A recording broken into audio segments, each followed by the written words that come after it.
Hi gang, so it's Brendan here, just recording a session, some of the things that we went over it this morning in this morning's training session, and obviously going to show you a couple of other things that you might find useful. So I've logged onto the system, which is what you guys would do. What I want to show you first, and I didn't really get a chance to show you this in the morning session, is how you add your areas. So again, you'll know where your residents are, where your residents live. And what you need to do is come down to this settings section here and go to locations. Okay, so nice and simple. Now what we have is Cambridgeshire, which is kind of like one of the bigger areas. I think I was told that's your main hub. Obviously that could be titled the UK, and then underneath that you could have Cambridgeshire, Northamptonshire, wherever it may be. But I was told that that's your biggest area that you cover. You can have more than one of those areas should you need. Now under that, I've added Milton Keynes for Stan Smith. That's where we decided that our make-believe resident lived. But to add another area underneath Cambridgeshire, if I right-click on where it says Cambridgeshire, I can say New, Add Area.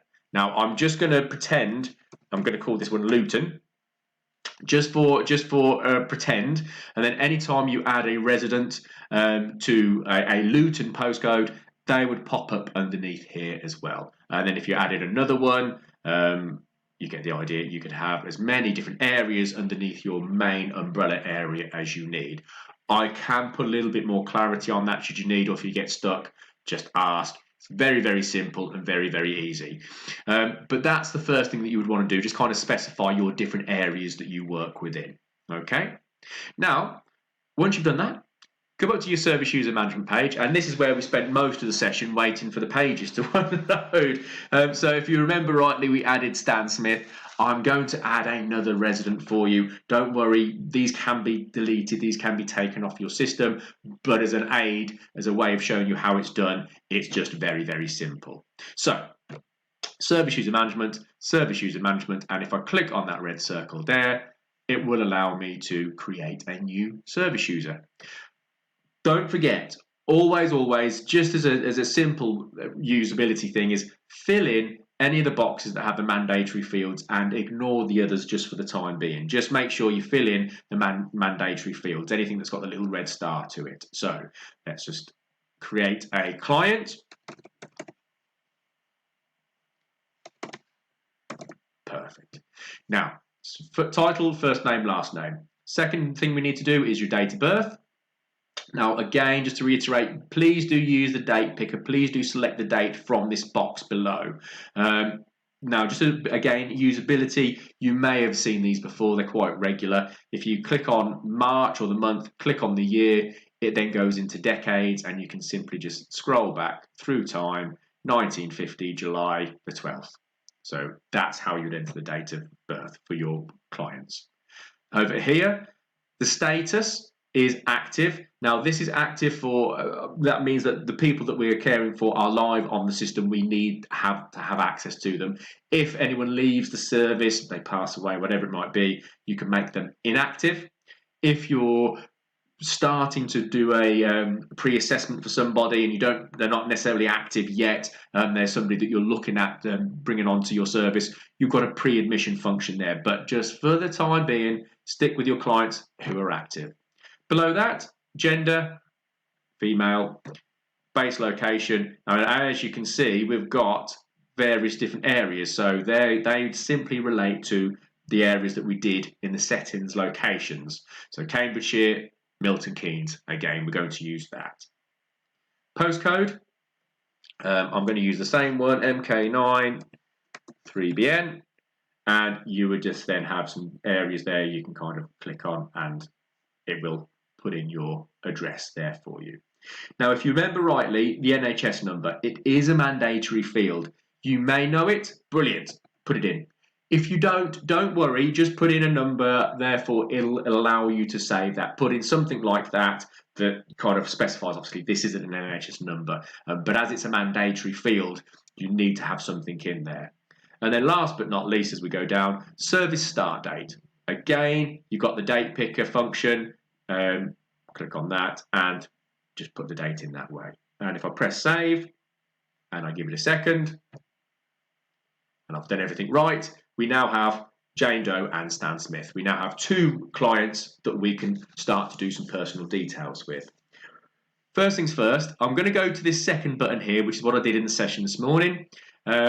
Again, there are loads of things that we can do on the system. Don't run before you can walk. Feel free to have a look at different stuff, but I would go through the personal details box and I would fill in anything else that's missing. Date, well, funding routes, ethnicity, mobile numbers, emails and stuff like that if you've got that. Contacts and family is very important. To add an individual, you can have as many individuals as you need, but to add somebody, you just need to click on this where it says add new contact. And again, mandatory fields, first name, last name, telephone number, relationship, and that's it. That will save. It is worth noting, if they are the next of kin, it's worth selecting that. If it's the LPA for health, if they're responsible for fees, you can then put all that information in. You see, if I did that, that then becomes a mandatory field. So just be mindful that you've got everything that you need, and do select those options because it does prove useful once you start employing the finances and making the system work for yourselves. Fill all the information in that you've got, press save, and then save that page as well. Okay. These 3 are pretty much the same, obviously covering different areas, but this is personal information. So what's a typical day like for, in this case, Jane? What makes her happy? What upsets her? What's the things that we need to kind of consider? Any hobbies or interests? This is a way of evidencing that you're caring. It's a nice and easy way to evidence that. This information will be available on the handsets, not editable on the handsets, purely read-only, so your staff out on the field can go, oh, okay, Janice or Jane or whoever, I didn't know that you liked football, and can open up those kind of topics of conversation.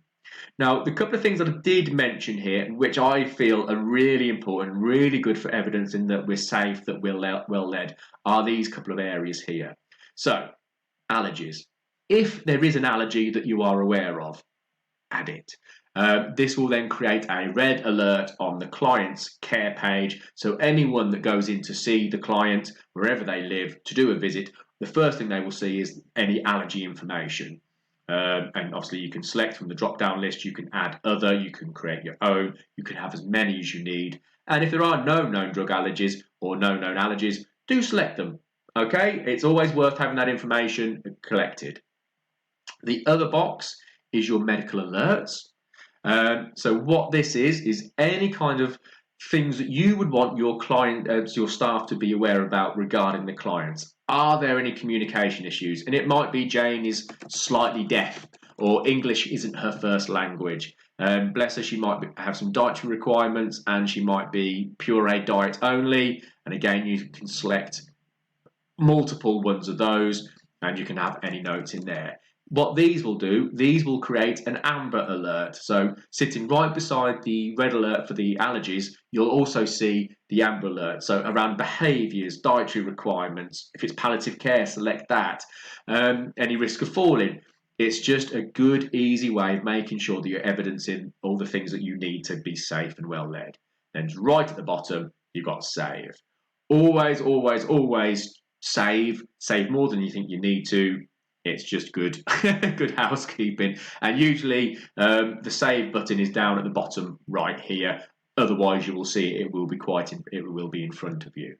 Now, I know we covered the initial assessment and dom care. Have a look. We can go through those in a little bit more detail once we start looking at the funding and the finances and things like that. But there's no harm in looking at the dom care, seeing what it is, adding door codes and basic care instructions and things like that. It's just a way of starting to kind of formulate your specific domiciliary care information. Okay, brilliant. Now, I'm going to show you that care plan that I never really got the chance to show you this morning. A couple of ways you can get there. You can, up here, top right, click on care plan. It will take you through to the care plan page. Exactly the same as if I was to do this by clicking on service user management and going on to the first page. Okay. So both roads lead to the same area. Now you've got loads of different boxes on here, loads of different things that you want to work on.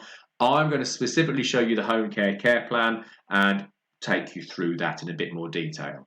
So to open up the care plan, you simply click on the grey area. Don't click on the white bit because that's how you turn those care plans off. So make sure you click on the grey area. Okay, that then will open up the care plan, and the care plan will look like this. Okay, so you've got these 8 bars in here. You may not need to worry about all of them or any of them or what have you. Don't worry about having to fill information in each one.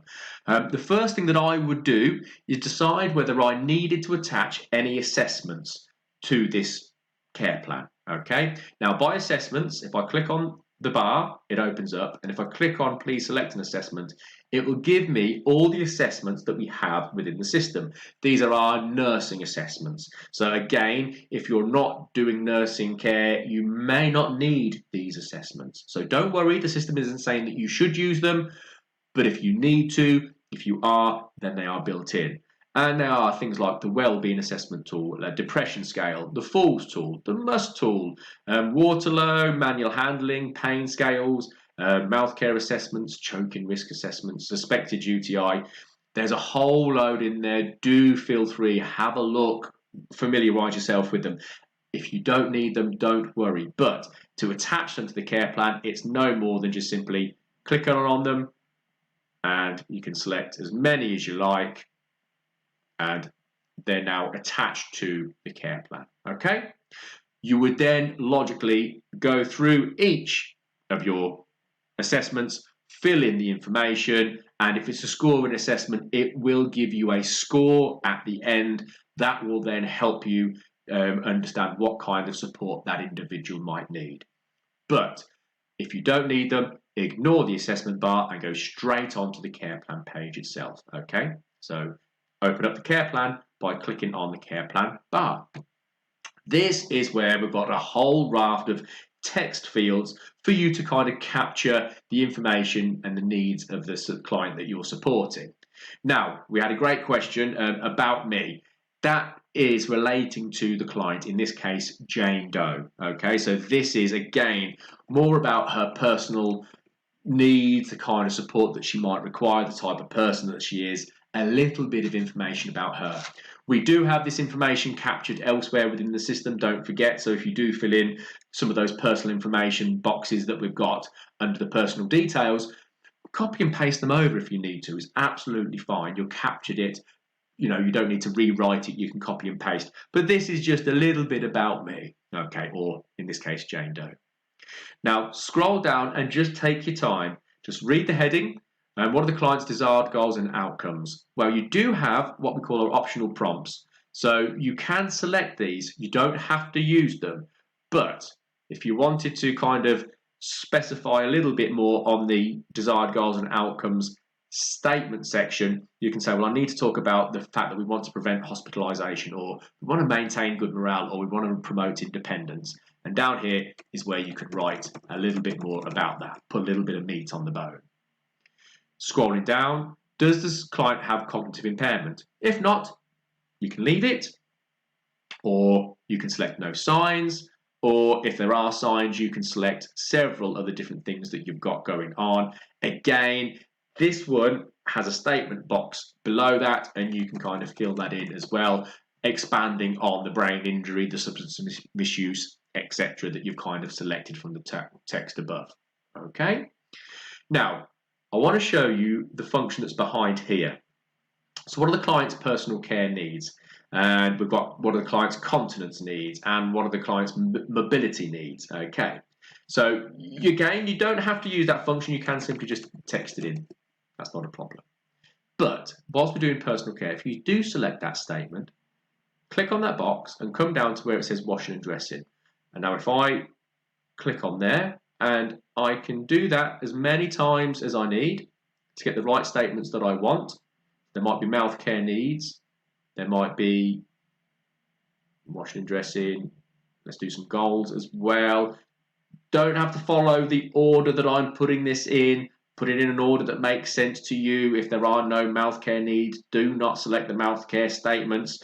But I'm just kind of selecting all the different things there anyway. So with those few clicks, I now have a care plan section for personal care that looks like this. Okay, Jane has a preferred routine for personal care.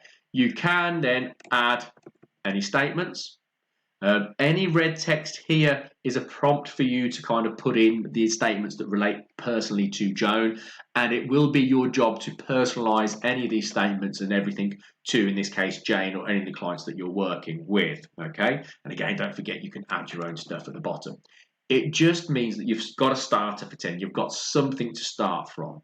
You can delete any of the statements that don't make any sense for her. You can, if you want to, make it bold, italic it, underline it, and by selecting the colour from that side, you can turn it blue if you wanted to. So you do have a lot of options and a lot of ability to play around with that if you need. Now, as you scroll down, you've then asked, has the client consented to the personal care support? And it might be yes, they have. And if they have, it's a yes. If they haven't, then the question is, how has the consent been achieved? And it might be consent from the LPA, it might be consent from GP or a best interest decision, and you can put some details in there. We do have an inbuilt incident mental capacity assessment, and I will show you that in a second. But you just simply select the statement that makes sense to the client that you're working on. Now again, you just simply work through the continence section and your mobility. You can select the statements. There you go, one click will give you that. You can kind of fill all that information in exactly the same as I've told you. And then you're asked, has the client consented to mobility support? Yes, no, whatever it might be, okay? All I would say on the care plan, just take your time, read the statements, what's it asking me? Look at these. If there's anything there that you think might be useful for that, if not, you can just kind of write your statements within that, okay?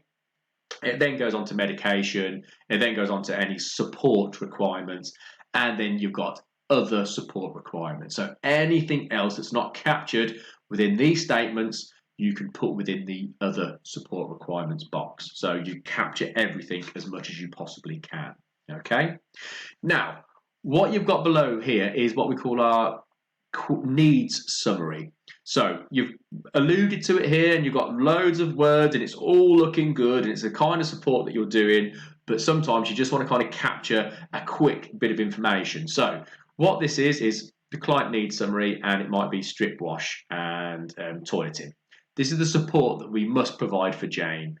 Client's meals requirements, so preparation of food and drink and peg care, for example. Client's dietary needs summary, they're vegan and they need a pureed or liquidized diet. Select only the statements that make sense for Jane, okay, or whoever it is that you're working on, and simply work your way through that. And then you've got client advanced support requirements and any final days requirements. These are not mandatory fields, but if you do know what the final day requirement might be, please do write it in there. If you don't have any details about that, I don't ever like leaving stuff blank. I would have a statement in there that client is not currently final days.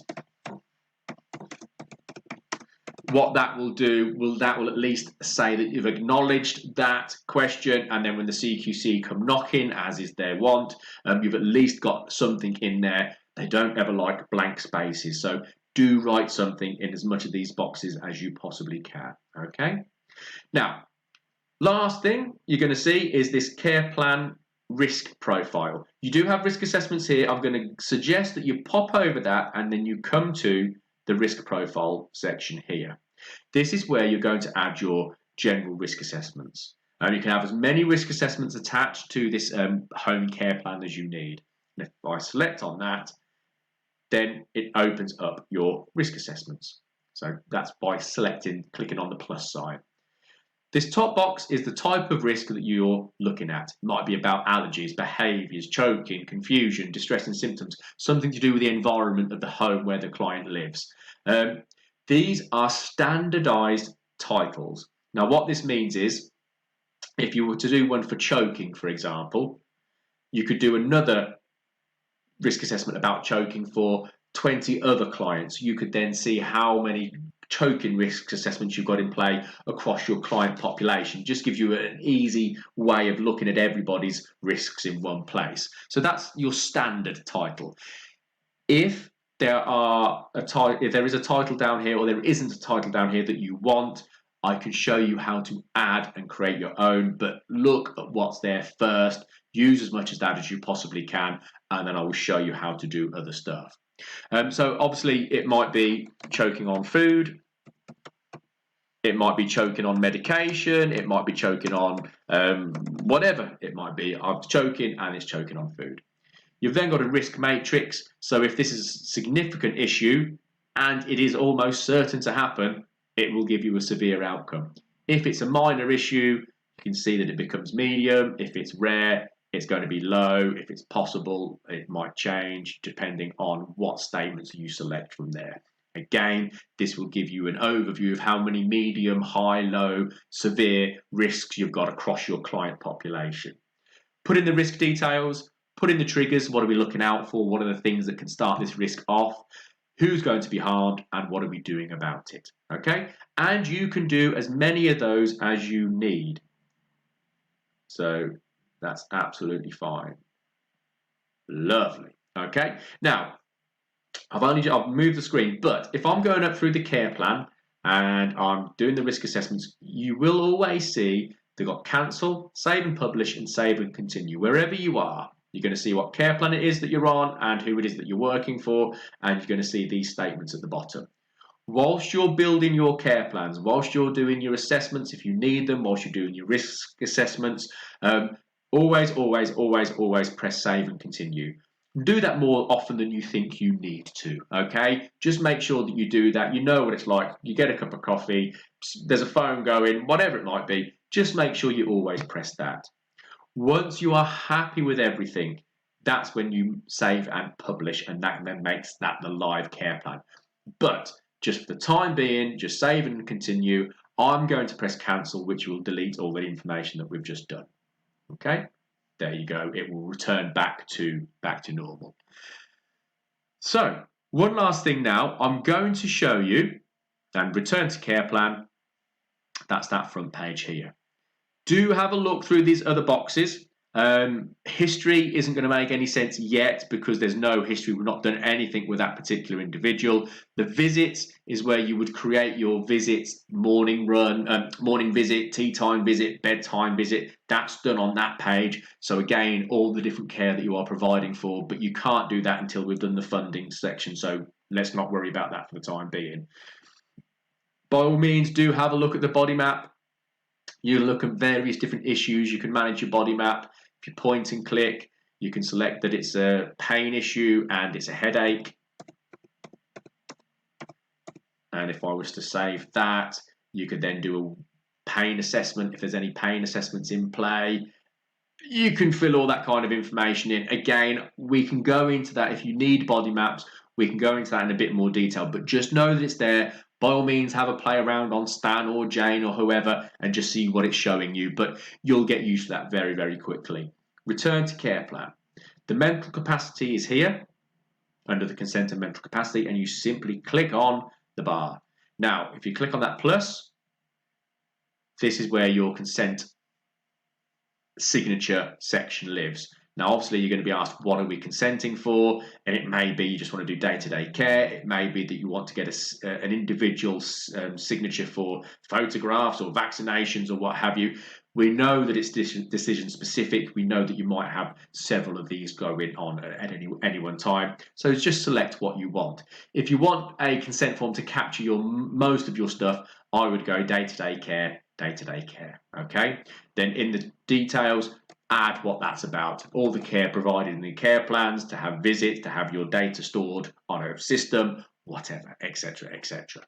If Jane is able to consent and has capacity, we go yes. And do you give consent? And she says yes. Jane can then sign. I'm doing this with my mouse, but if you're on your tablet, you can do that with your finger like you're signing for an Amazon parcel. If Jane is not able to do that for whatever reason, you can write in here that Jane gave verbal consent over the phone for the care plan and is happy to proceed. So that's fine. That's how you gain consent from the person, from the client that has capacity. If you are worried about Jane's ability to make safe decisions or indeed her capacity, you go no at this statement. Does Jane is able to Jane to provide consent? She's not, because I'm not sure that she's able to make a safe decision. It then comes to your mental capacity assessment. So what are the triggers? Jane has dementia, or Jane is substance misuse and can be very, very forgetful, and we're worried about her ability to make a safe decision. Details of actions taken to support the person to make their own decision. Well, we've engaged with them and we've used language issues were addressed, and we've looked at the time of the assessment, and you can add any further details here. Obviously, then you've got the actual mental capacity assessment. Can the individual understand the information? Can the individual retain the information? Just fill those in accordingly to the boxes, the yeses or nos. And it might be once you've done your capacity assessment that you think, actually, yes, they can consent. It's just that they're making bad decisions, but they're able to consent. Or if you think, no, we've done the assessment, we're not going to be able to get Jane to consent, obviously you then press no, and what you'll then have is your best interests decision. Do familiarise yourself with that. Do have a look, go through that, make sure you're aware of what that will provide for you, what that's going to do. And I'm just going to prefer you can have as many individual consents as you need. You can review the current consent. So if Jane is able to consent but gets a UTI and is therefore unable to make safe decisions, you can review that consent and change that and say, well, actually, no, we've had to do the best interests and we've got the GP to sign off on that. Whatever makes sense to you guys. So last things last, just going to come down to the carer management section here, and carer, and this is where you're going to add your staff. If you remember, we added confidence, and obviously I've added Benjamin. To add your staff, very simply, click on the plus, fill in first name, last name, and then an email. This email must be unique to that individual. So if there's a work email, brilliant. If there's a personal email, brilliant. If somebody there doesn't have an email, let me know and I can show you what you need to do to support that. You can create an email very, very simply. The system will accept brendan@starrycare.co.uk because it will look like an email. So that's your way around it, but I can explain that in more detail. Once you've filled in those 4 boxes, come to employment and don't worry about the top 2, simply go to your system role. Now, you guys that are doing the care plans, that are building the system, just set yourself up as administrators. Let's not mess about too much.